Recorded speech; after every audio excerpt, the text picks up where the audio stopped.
tun da na aure waya cellular ita ce take kawo matsala tsakanina da matata tun farkon aure. Amma an yi yau gobe na ce kar a sake, gobe kar a sake, jibi kar a sake. To idan dai wannan wayar bata bar hannun matata ba, to definitely ba za mu zauna lafiya ba. So daga ƙarshe dai yanzu ba zan iya ba da labarin abubuwan baya ba, magana gaskiya kenan. So amma ba na so, saboda anytime from now za a iya samun problem, saboda ni ban saki matata ba yanzu, ban sake ta ba, amma tana yin sana'a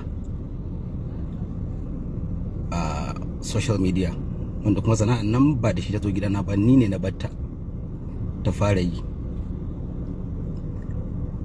Amma tana yin adashi, ta gaya min cewa tana yin adashi amma zubi take yi, in an ya kai kaza za ta kwashe kaza. Ashe ita ce uwar adashan, wanda shi ma ba zan faɗa muku cewa gashi kaza ya faru ka no.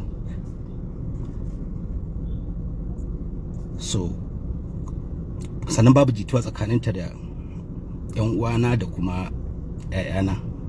Wannan abin yana faruwa a kowane gida, yawanci ana irin samun irin waɗannan matsalolin.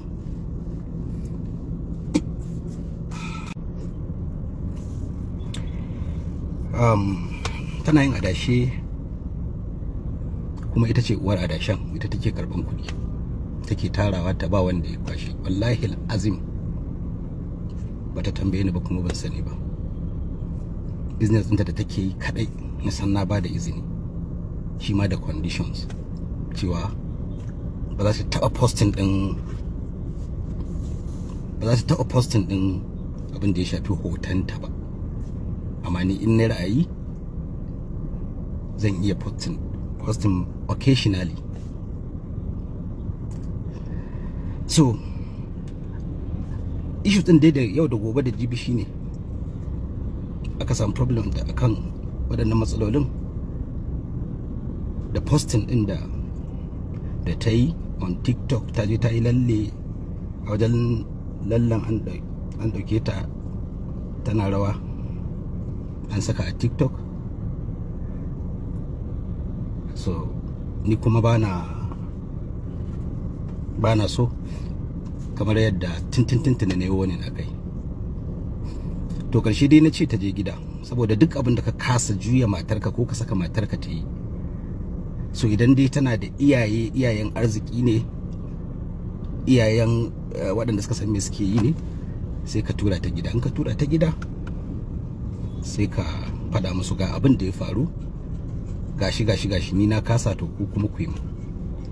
So a maimakon da ta je gida abin ya sauki, sai ya worst, saboda abin da zai zaunar da ni lafiya, ya zaunar da aure na lafiya, ko menene, ko duniya nake samu ni, idan dai akwai matsala zai kawo mishkila a aure na ko a wani abu, zan haƙura da shi. So amma ban haƙura da Safiya ba, na tura ta gida, na faɗi conditions, na ce to aka kai ruwa rana, na ce to na yadda ta dawo, amma ina da solution guda uku wanda dole sai sun faru sannan za mu iya zama lafiya, ko za mu iya ci gaba da zaman aure. Shine na ce wannan wayar ba na buƙatar ta, kada ta dawo gida.